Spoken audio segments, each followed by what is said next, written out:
Now, on part of the IRGC, there's another breaking update coming in because the retaliation that is now being carried out, the US Navy's 5th Fleet in Bahrain has been targeted by a drone attack by Iran's Islamic Revolutionary Guard Corps. Meanwhile, they have been claiming that they responded to the US strikes by launching a drone attack on the US 5th Fleet in Bahrain.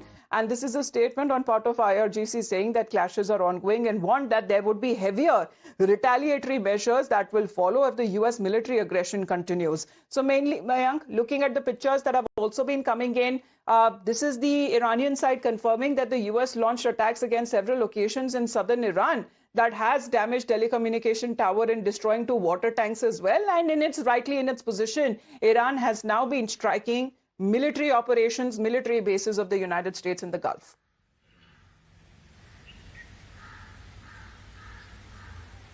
And most important is the headquarters of 5th Fleet actually.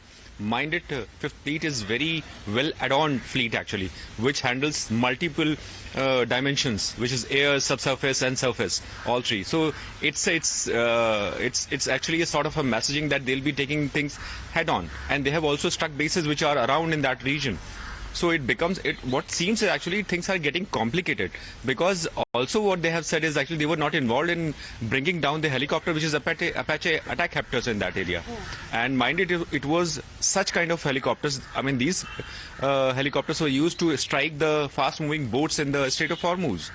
And when I say Strait of Hormuz, 2 most important points, which were a cessation of enrichment of nuclear fissile material, or allowing all kind of movement in Strait of Hormuz, is still in abeyance. Nothing has happened on that. And here we see things have already got complicated, and we still are using, and as our colleague Sanjoy described it very appropriately, it is all theoretically, actually, it is ceasefire is on. Practically what we see is actually bombs and missiles and drones are getting exchanged from all sides, Israel included in this case. 2 points I have to bring out, which were very consistent right from the beginning, which is 28th of Feb. One was that Israel never gave up on operations on Lebanon. Yes. And second point, Iran always had been siding in favor of Hezbollah, which is in Lebanon. And this has continued, although it was overwhelmed in between because of the 2 things, which is nuclear issue and Strait of Hormuz. So are we going to see things getting complicated, or for all practical purposes, do we really describe it as ceasefire is over? We'll have to wait and watch, because Iran has been saying that they were not involved in... Still, there is no clarity. I mean, what are we looking at in this current scenario? It's been over 100 days of the conflict. Do we still say that the truce is in place, or do we say that the conflict has resumed?